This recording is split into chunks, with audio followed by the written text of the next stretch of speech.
I'm Steve Jobs. Lo creáis o no, Steve Jobs no inventó nada.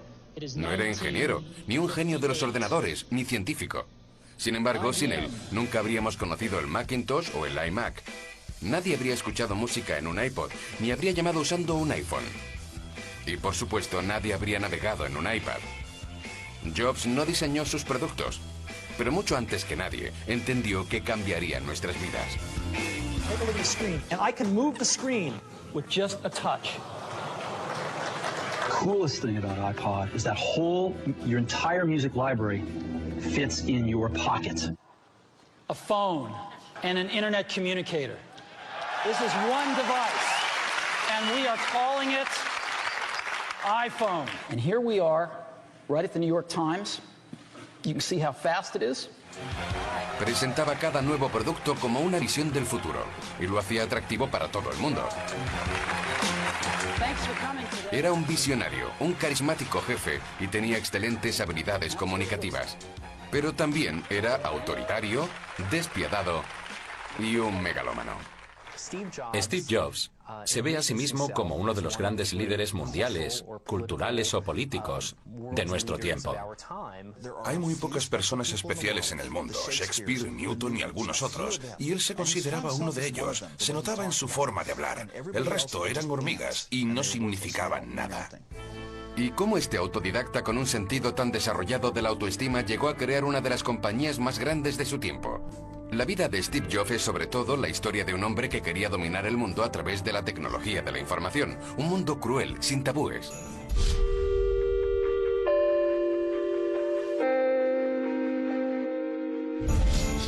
Steve Jobs nació en San Francisco, California, el 24 de febrero de 1955.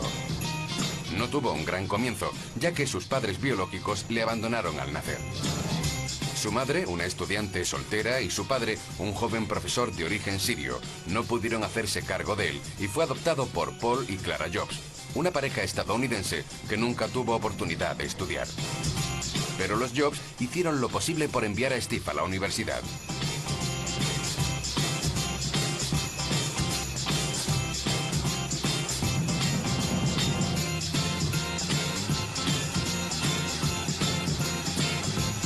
El joven Steve creció con sus padres adoptivos en el sur de San Francisco, en esta pequeña casa de las afueras, en el corazón de un valle lleno de manzanos, que no tardaría en conocerse como Silicon Valley.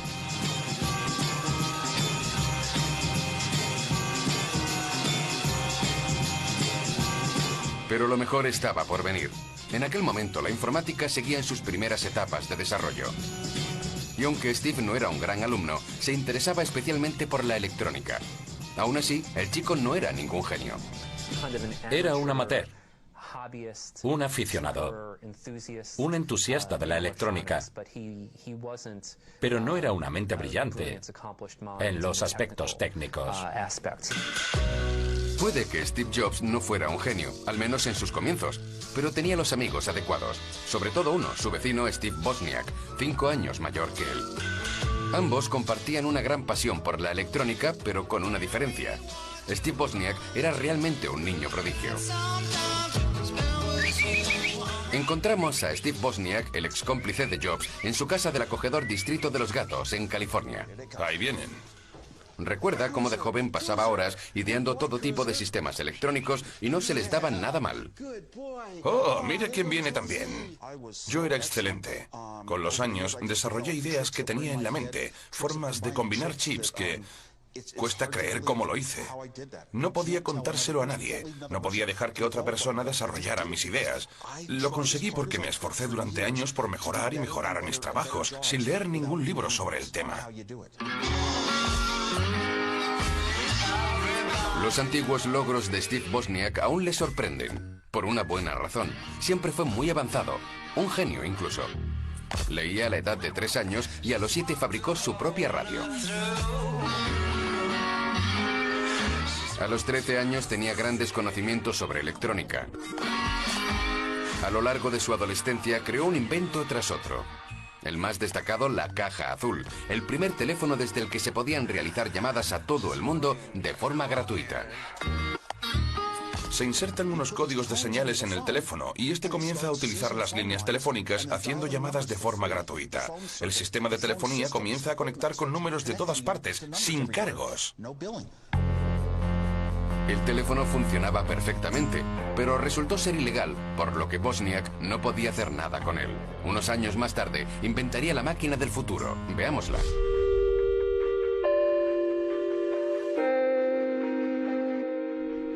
Esta caja de madera hecha con los materiales que Wozniak tenía a mano.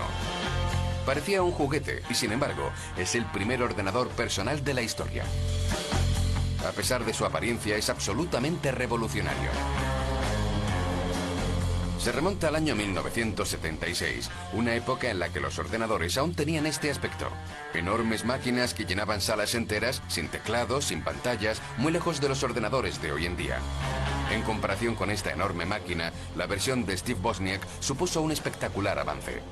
Pero como ya era habitual, Wozniak no vio el alcance de su invención, hasta el día en que se la muestra a sus amigos, y en particular a Steve Jobs. Estaba trabajando en el diseño y quería mostrar lo que tenía. Configuré mi televisor y mi ordenador sobre una mesa. Todo el que lo veía se quedaba asombrado. Tenía muy pocos chips. En una pequeña placa estaba todo el ordenador. Para Steve Jobs, la máquina es una revelación. A partir de ese momento tiene una sola cosa en mente: comercializar el ordenador. Steve Wozniak recuerda la determinación absoluta de su joven amigo de 21 años. Cuando Steve Jobs dijo, vamos a comercializarlo, nadie pensó en hacerlo. Yo le respondí, tal vez no recuperemos el dinero, y me dijo, no pasa nada, crearemos nuestra propia empresa. Steve Jobs ya ha pensado en el pequeño detalle que marcará la diferencia.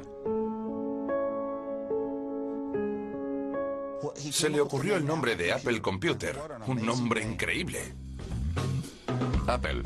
¿De dónde surgió esa idea? Steve Jobs estuvo muy influenciado por el movimiento hippie, así como por un viaje místico que hizo a la India. En la década de 1970, Steve aspiraba a los ideales de la generación que quiso cambiar el mundo. Manifestaciones de protesta, música, drogas, lo probó todo. Para divertirse, su grupo de amigos se reunía en una comuna situada en una granja y comían manzanas. Dan Kotke lo recuerda así.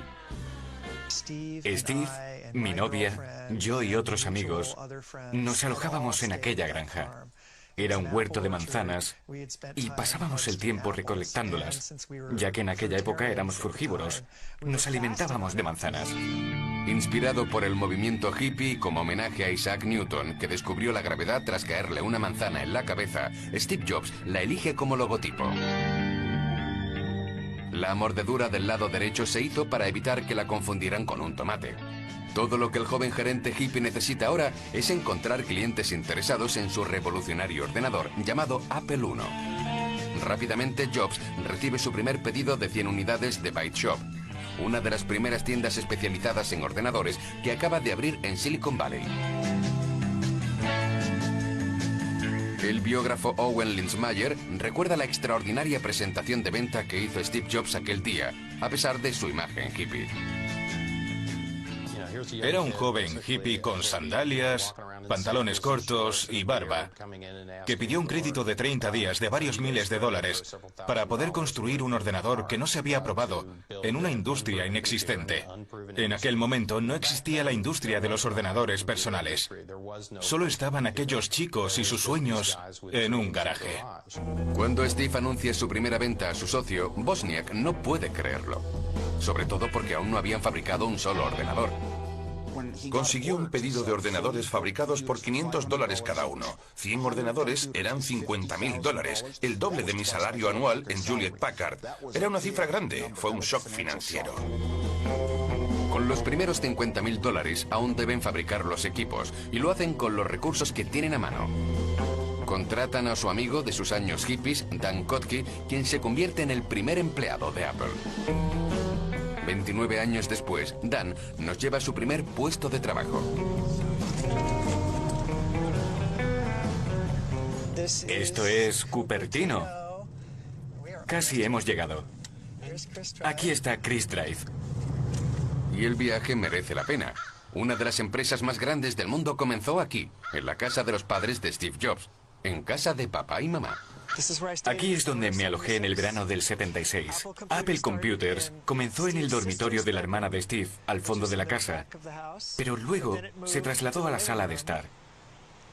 Lo cierto es que empezamos a construir el Apple I en la mesa del salón y luego nos mudamos al garaje. Dan trabajó durante varios meses en este garaje, que se ha convertido en un lugar legendario de Estados Unidos. Dan no es un manitas y tampoco un genio de los ordenadores, tampoco lo es Jobs, pero contrata a Dan para hacer las soldaduras por $3.25 la hora. No es un mal salario para un humilde técnico en esa época. En aquel momento yo no sabía nada de ordenadores, así que simplemente hacía lo que me decían. Steve y Steve tenían un plan detallado de todo, y yo no tenía ni idea de nada. Yo solo trataba de ayudar. Fabricando sus productos en un garaje con unos gerentes hippies, los primeros pasos de Apple son algo extravagantes. Pero el Apple I recibe el elogio de la crítica y en unos pocos meses la empresa vende más de 200 unidades.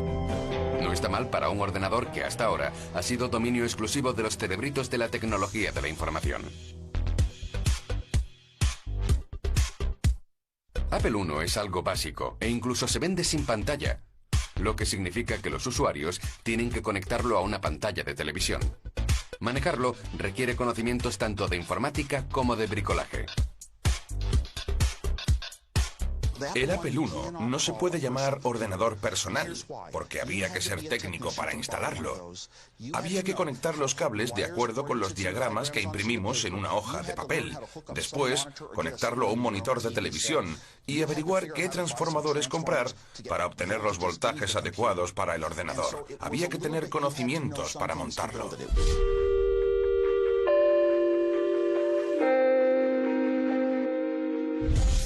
Steve Jobs no tarda en darse cuenta de que una clientela restringida a expertos o entendidos en informática no es suficiente. Su ambición es vender ordenadores al público general, así que pide a Wozniak que perfeccione su invento y lo haga accesible a más gente. Wozniak se pone a trabajar y obtiene el fruto de su trabajo un par de semanas después, el Apple II. Estos son todos los códigos que hacen funcionar al Apple II. Todos los códigos sin un solo error. Debes sentirte muy orgulloso. No sé cómo lo hice. No sería capaz de volver a hacerlo. Sí, estoy orgulloso. Lo estoy. Sí. Si Wozniak no tiene ni idea de cómo lo hizo, Steve menos aún. Pero sí tiene algo de lo que los demás carecen: visión. En primer lugar, tiene mucho que ver con el diseño. El Apple II pierde esa burda apariencia y se presenta en una caja de plástico con un monitor y una unidad de disco. Jobs acaba de transformar una máquina extraña en un objeto de consumo masivo.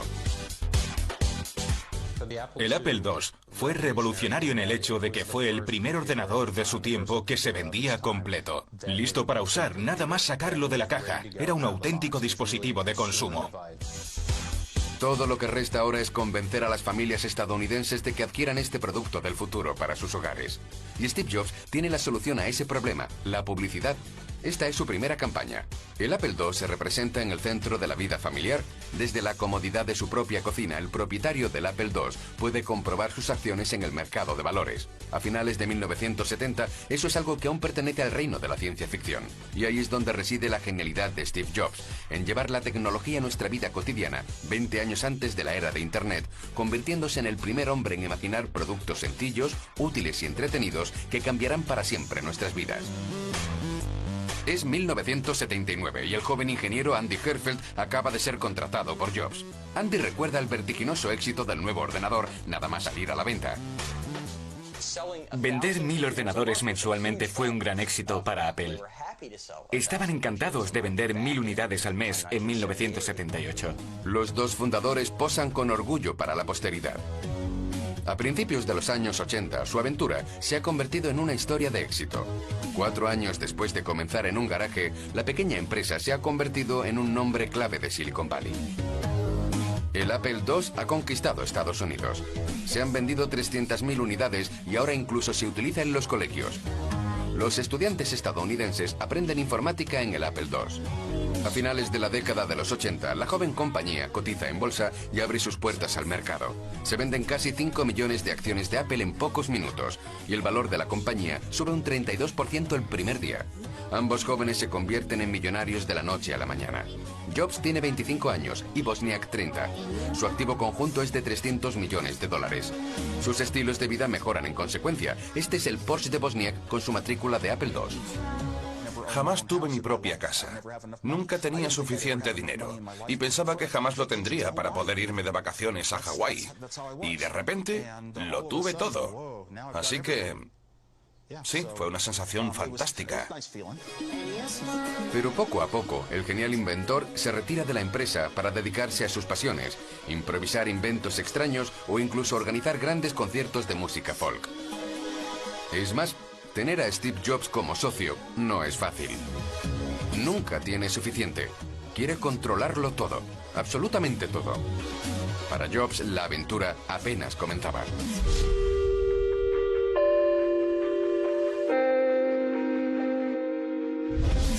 El joven jefe de la empresa se convierte en el favorito de los medios de comunicación. Icono de una nueva generación, aparece en las portadas de las principales revistas que lo presentan como un gurú de Silicon Valley. Y su aura se extiende a través del Atlántico. Así fue presentado en la televisión francesa en los años 80. El ejemplo a seguir, el objetivo de alcanzar, es el del empleado que se hace millonario creando su propia empresa. Tal es el caso de Steve Jobs, inventor de los microordenadores Apple. Apareció en la portada de la revista Time a los 27 años. Su fortuna estaba valorada en cientos de millones de dólares. Era un héroe cultural a sus 20 y pico años.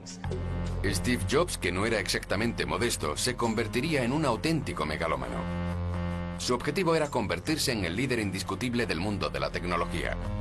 Cualquier cosa por debajo de eso sería inaceptable. En 1981, el sector de la tecnología está dominado por IBM, por entonces una de las mayores multinacionales del mundo. Con más de 350.000 empleados, fabrica la mayoría de los sistemas de ordenadores centrales del mundo. Sin embargo, ese año IBM decide introducirse en el mercado de los ordenadores personales con el lanzamiento del IBM PC, en gran parte inspirado en el Apple II. ¿Conseguirá este gran competidor socavar la reciente supremacía de Apple? La respuesta de Jobs y su equipo es un rotundo no. No creyeron ni por un momento en el futuro del PC de IBM e incluso lo celebraron con un zumo de frutas. Corrimos a comprar uno e inmediatamente nos pusimos a desmontarlo.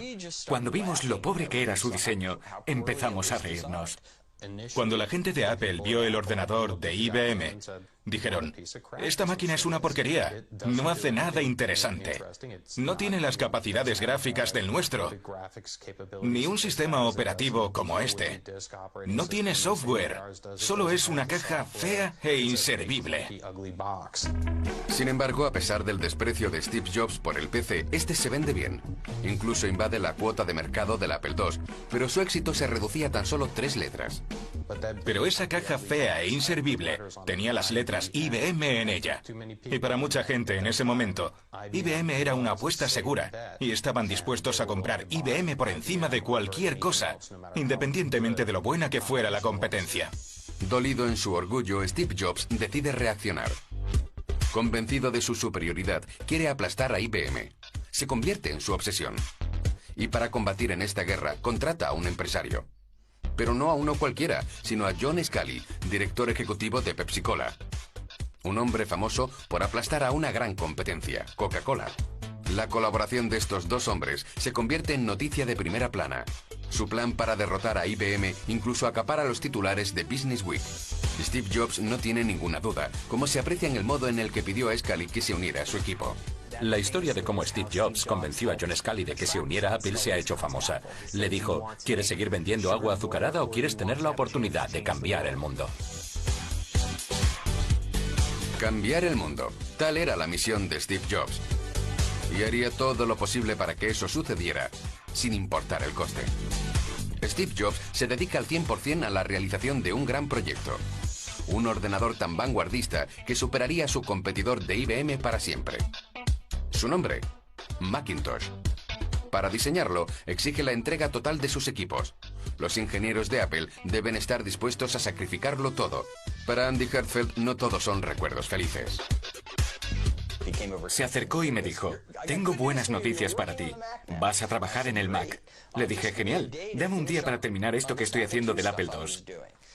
Y me contestó, ¿de qué hablas? ¿Hay algo más importante que trabajar en el Macintosh? Y le dije, mi proyecto del Apple II. Entonces dijo, no sirve para nada, ponte a trabajar en el Macintosh ya. Entonces cogió mi Apple II y desenchufó el cable, por lo que perdí todo en lo que había estado trabajando. Pero no lo dejó ahí. Se marchó y se llevó el Apple II con él. Empujaba a sus empleados hasta el límite. Hay una anécdota famosa y es que hizo camisetas para el equipo Macintosh en las que ponía, trabajo 90 horas a la semana y me encanta. Semanas laborales de 90 horas. Después de 3 años a este frenético ritmo, el Macintosh por fin está listo. La fecha de lanzamiento prevista, enero de 1984. Sin embargo, 1984 es también el título de una novela de George Orwell, un libro futurista que denuncia una gran sociedad totalitaria dominada por un dictador, el Gran Hermano. Steve Jobs quiere usar su mensaje y convence a Ridley Scott de que ruede un anuncio. Let's show them why 1984 won't be like 1984. Muestra a una multitud de personas sin expresión, grises, caminando como robots hasta un auditorio donde escucharán el discurso del Gran Hermano. Todo encaja en la visión que tiene Apple del mundo con IBM como el Gran Hermano y ellos como salvadores. Los esclavos del anuncio representan a los empleados condenados a utilizar ordenadores IBM en su compañía. Mientras que la joven deportista rebelde representa a Macintosh, obviamente.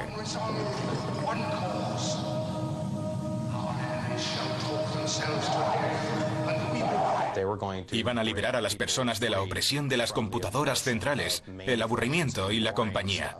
Apple iba a salvarlos a todos.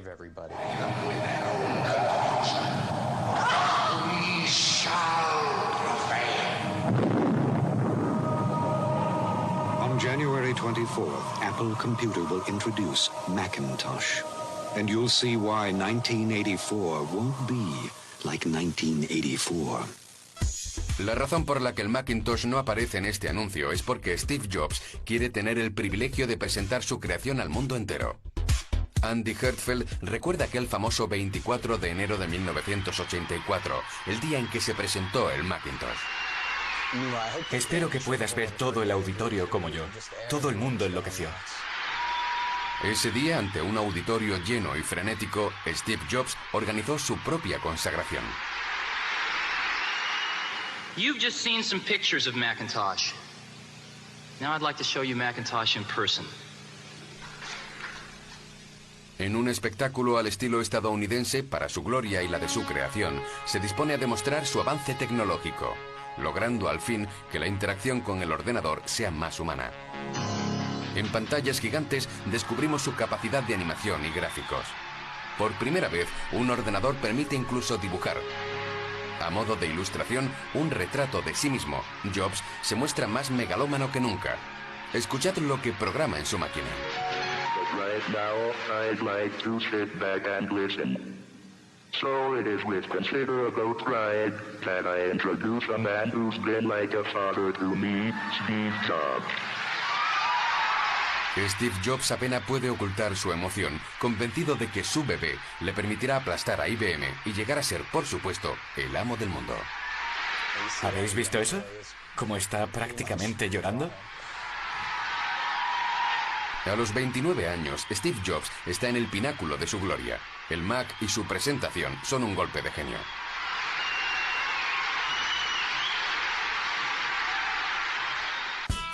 Él no es ni inventor ni su ingeniero, y sin embargo, el Mac es su criatura, el primer ordenador personal de la historia.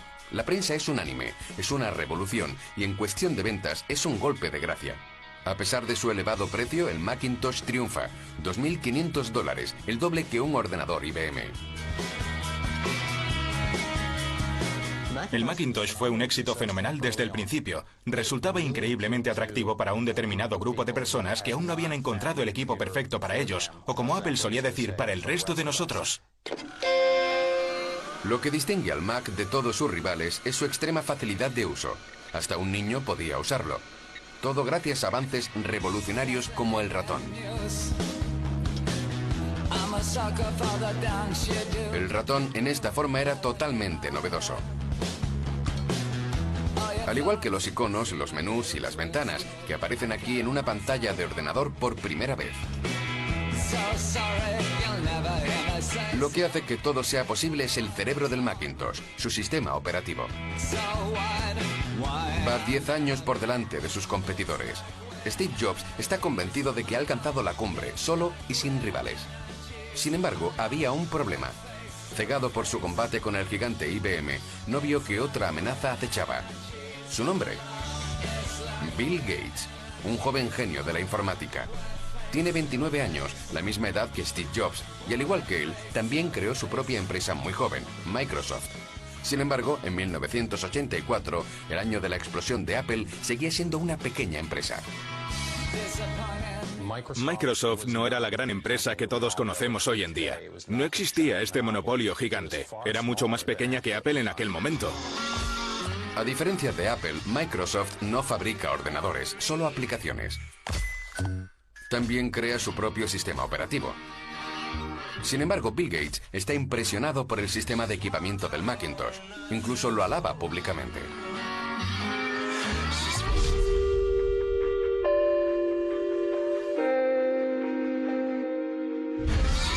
Well, to create a new standard, it takes something that's not just a little bit different. It takes something that's really new and really captures people's imagination. And the Macintosh, of all the machines I've ever seen, is the only one that meets that standard. Nadie sospecha que Bill Gates tiene un proyecto en mente: descubrir el secreto del Macintosh.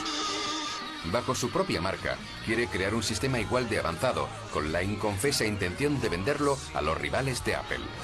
Pero ¿cómo lo hace? Desde hacía algún tiempo, Bill Gates había estado trabajando para Apple, proporcionándoles software. En ese momento, los ingenieros del grupo no veían necesidad de ser cautelosos con este pequeño proveedor. Algo que aprovecharía averiguando discretamente todo lo posible sobre el sistema Macintosh. Recuerdo muy claramente la primera vez que mostramos el Macintosh a Bill Gates. Ahora suena como si le hubiésemos mostrado su propio futuro.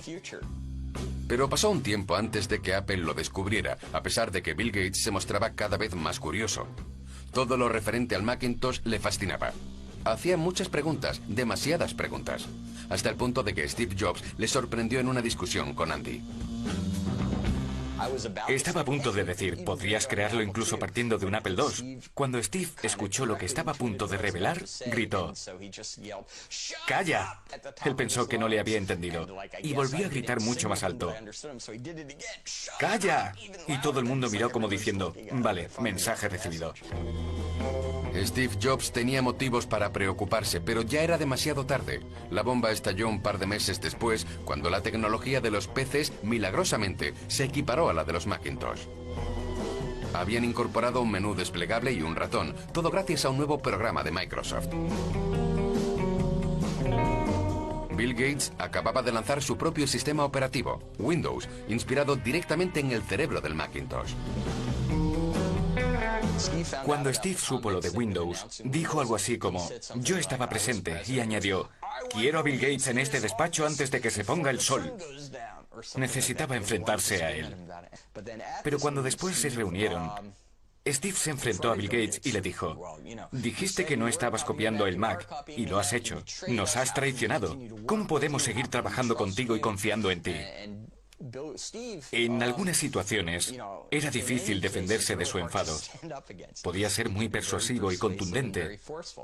Pero recuerdo que me sentí muy impresionado al ver que Bill Gates no cedía un centímetro y que se justificaba.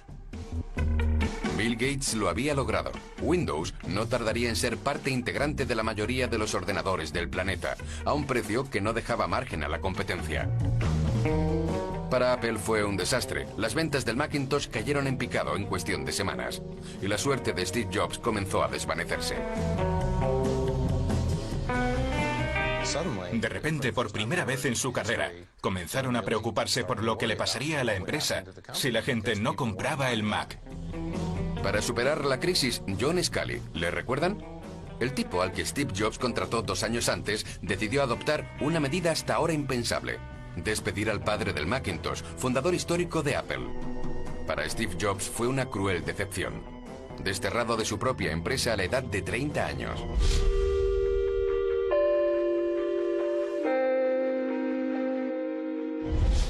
Lo que pasó era impensable. Realmente fue, bueno, era algo que nadie esperaba, porque era una figura esencial para la empresa. Pero tenía sentido. What had been the focus of my entire adult life was gone, and it was devastating. I really didn't know what to do for a few months.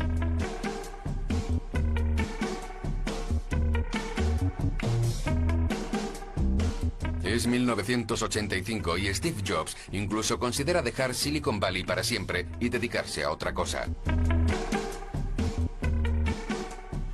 Pero es un luchador, un extraordinario emprendedor, y decide poner en marcha una nueva empresa de tecnología de la información llamada Next como una sucesión a Apple. Un año más tarde compra los estudios Pixar a George Lucas, que en ese momento era solo una pequeña compañía de efectos especiales. Pixar acabaría produciendo Toy Story, Buscando a Nemo y Los Increíbles, películas que revolucionarían el mundo de la animación. Una vez más, Jobs demostraba ser un visionario.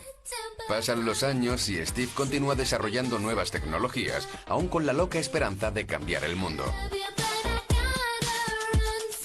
Nos reunimos con él en 1992 en sus nuevas oficinas de Silicon Valley.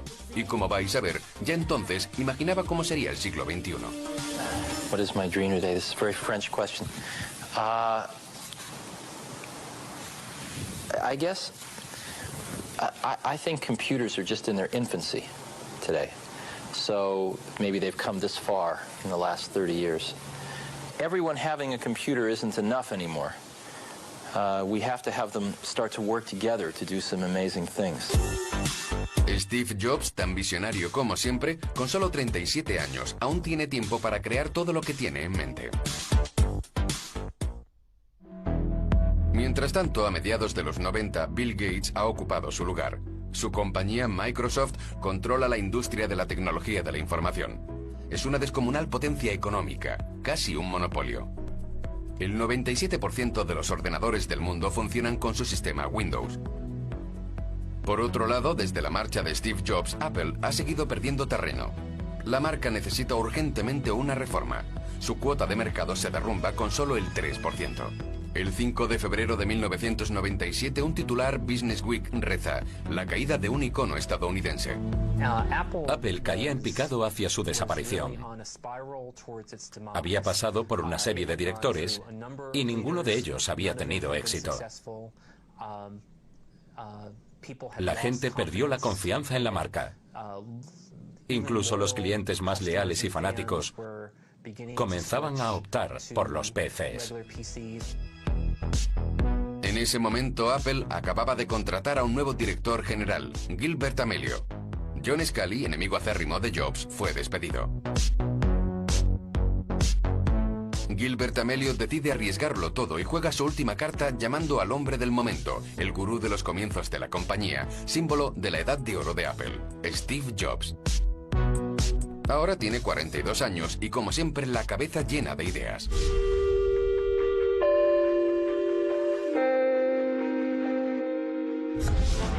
En agosto del 97, el fundador firma su regreso con un mega espectáculo digno de los viejos tiempos. Esperado como el Mesías por los fieles seguidores de la marca, Steve Jobs anuncia unas medidas de rescate para sacar a Apple del borde del abismo. Y comienza con un giro dramático de los acontecimientos. I'd like to announce one of our first partnerships today, a very, very meaningful one, and that is one with Microsoft. El público se queda atónito. I know. Algunos piensan que es una broma, pero Steve Jobs se muestra serio. Rather than repeating history, I'm extremely proud of both companies that they have resolved these differences in a very, very professional way. And I happen to have a special guest with me today via satellite downlink. And if we could get him up on the stage right now. Y aquí está su invitado especial, el hombre que lo traicionó unos años antes, Bill Gates. Good morning. Para el público, Gates es el diablo encarnado. Some of the most exciting work that I've done in my career has been the work that I've done with Steve on the Macintosh. Los archienemigos han hecho lo impensable, firmando un acuerdo secreto y resolviendo sus diferencias. Steve Jobs retira todos los procedimientos legales en contra de Bill Gates, a quien había acusado de copiar su Macintosh. Por su parte, Bill suministra a Steve programas para sus ordenadores y un fabuloso cheque de 150 millones de dólares. Se parece mucho a un pacto con el diablo, pero Steve Jobs está dispuesto a cualquier cosa para rescatar a Apple del borde del abismo. Pero sobre todo, y lo que es más importante, resucitar la marca. Y nadie pudo hacerlo mejor que Steve Jobs, porque sus mayores activos y sus armas letales son los productos que vende. And so, this is how we're going to re-enter the consumer market. Parecen gigantescas pelotas translúcidas. Llamativos colores para reinventar al fracasado Macintosh, que los convierte en una oferta mucho más atractiva que el aburrido PC gris. Tecnológicamente hablando, tampoco es inferior. Sin torre, ni disco duro, con un módem interno y una interfaz fácil de usar incluso para los niños. Todo dentro del monitor. Y además, se vende por $1.300. La gente ahora puede permitírselo. Su nombre es el iMac. Because we want to be the computer company that makes the best and coolest computers in the world for you. Steve Jobs, el hijo pródigo, tiene un regreso triunfal. Su nuevo bebé, el iMac, anuncia la era de Internet y se venden como rosquillas. Apple vuelve a la carrera.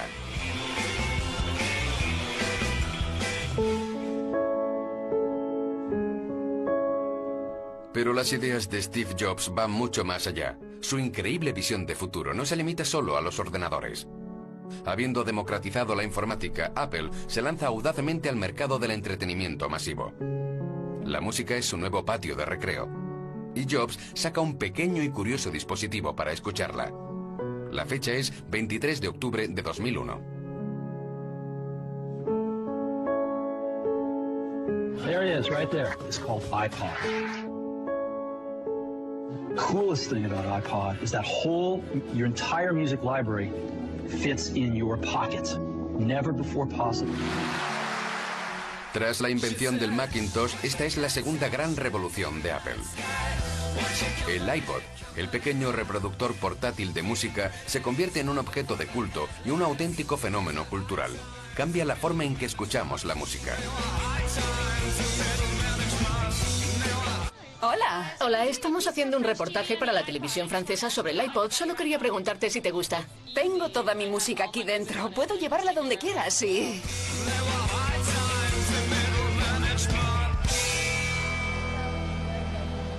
Es increíble. Es lo mejor que he visto nunca. ¿Qué te gusta? Me gusta todo de él.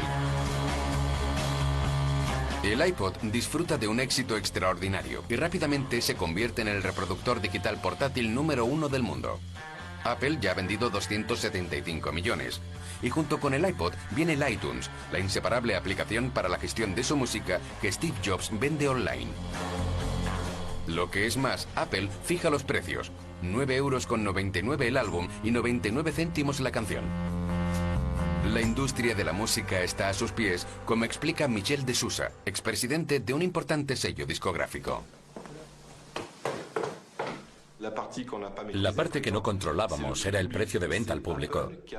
Apple impuso su precio de 9,99 € para los álbumes y 99 céntimos por temas individuales. Como no podíamos hacer una oferta conjunta, Apple impuso su precio de 99 céntimos, que se ha convertido en referencia en el mercado actual.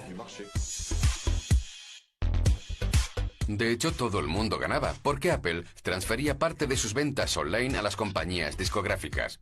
Una media de 60 céntimos por canción.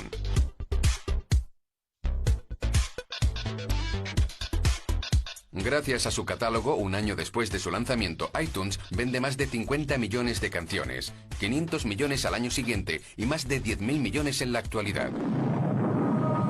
Y eso no es todo. Apple tiene otras ideas revolucionarias en desarrollo. Sin embargo, una inesperada revelación afecta profundamente el curso de los acontecimientos.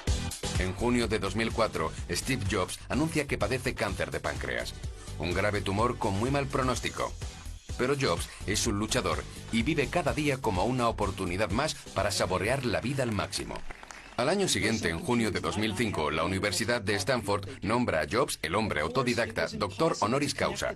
Jobs se dirige a un público cautivado hablando sobre la muerte, pero dándole de hecho una lección de la vida.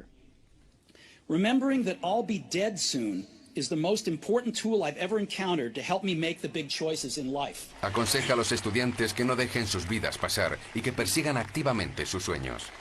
Your time is limited, so don't waste it living someone else's life. Have the courage to follow your heart and intuition. Stay hungry, stay foolish. Thank you all very much. Es un precepto que Steve Jobs siguió toda su vida.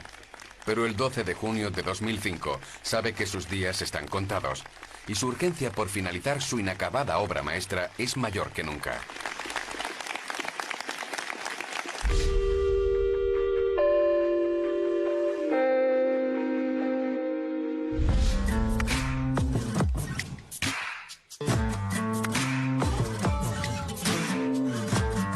Tras los ordenadores y la música, llegó el teléfono. El 9 de enero de 2007, el mundo de la telefonía móvil sufrió una auténtica revolución. A phone and an internet communicator.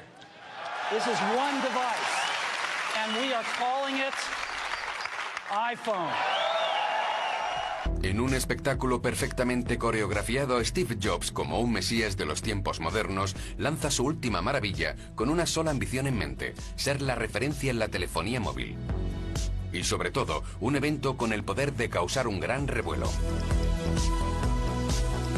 Tras su lanzamiento se desata la histeria. En todo el mundo, las mismas colas frente a las tiendas con clientes blandiendo su iPhone como un trofeo. El mundo de los teléfonos móviles nunca ha visto nada parecido. En 3 años, Apple vendería 75 millones de iPhones. Con renovada confianza, Steve Jobs aprovecha la oportunidad para renovar un viejo producto de Apple, una tableta de pantalla táctil comercializada durante su ausencia, que había sido un fracaso total. En 1993 puede que la idea fuera buena, pero no había sido formulada por el maestro, y eso marcaba la diferencia. El 27 de enero de 2010, Steve Jobs presenta su obra más ambiciosa hasta la fecha. Está muy débil debido a su enfermedad, pero tan emocionado como un niño con un juguete nuevo. Sin embargo, por primera vez, los especialistas se preguntan si Steve Jobs no ha cometido un error. Olivier Frigard vio esta presentación en directo por internet. Es periodista especializado en tecnología de la información y lleva años siguiendo la trayectoria de Apple. Pero ese día se muestra escéptico. Por una vez, Apple asumía un gran riesgo. Hasta ahora habían entrado en mercados ya existentes. Lanzaron el iPod, que en realidad es un Walkman. Y luego vino el iPhone. Pero en esa ocasión era algo nuevo. Un ordenador con forma de tableta y pantalla táctil. Había productos similares en el mercado, pero carecían del aura de Apple y no habían tenido éxito. Apple corría el riesgo de equivocarse. Es más, ¿dónde situarlo? Es un híbrido a medio camino entre un ordenador portátil y un teléfono móvil. Carece de puerto USB, de reproductor de DVD y de webcam. El iPad es desconcertante. Pero Steve Jobs no duda, nunca lo hace. Y al parecer con razón, ya que el iPad es un éxito rotundo. También es una mina de oro para la empresa, ya que aparte de sus funciones inherentes, el iPad es una gigantesca tienda online donde se pueden encontrar cientos de miles de aplicaciones de pago para descargar. Y por supuesto, de cada compra, Apple se lleva una parte. Sin embargo, lo más impresionante de todo es que gracias al iPad entramos en una nueva era de la tecnología de la información. Sin exagerar, todos sentimos que estábamos viviendo un momento crucial en la historia de la tecnología de la información. Lo que estábamos presenciando era tal vez la muerte del ordenador, con una nueva generación de productos accesibles a todo el mundo. Con el Mac, el iMac, el iPod, el iPhone y el iPad, Steve Jobs logró cumplir parte de su sueño. Él, que había prometido hacer un ordenador tan fácil de usar como una tostadora, ganó su apuesta. Lograr que la tecnología de la información sea parte de nuestra vida cotidiana. Esa fue su razón de vivir durante más de 30 años y, en cierto modo, logró cambiar el mundo. La historia estaba lejos de terminar, pero Steve Jobs tuvo que retirarse de la carrera. El 2 de marzo de 2011 hizo su última presentación ante un emocionado público. Y el 24 de agosto, agotado por su enfermedad, decidió apartarse a un lado y dimitir de su puesto como director ejecutivo de Apple. Después de enfrentarse a la muerte durante tanto tiempo, vivió cada día como si fuera el último. Y sin duda, fue ese el motivo de que durante sus últimos años al frente de Apple fuera tan creativo. El 5 de octubre de 2011, la muerte le dio finalmente alcance. Apple, una de las empresas más ricas del mundo, es ahora huérfana. We've got a great hands-on area, and I'd really encourage you, go get your hands on one of these things. You won't believe it. Thank you very much.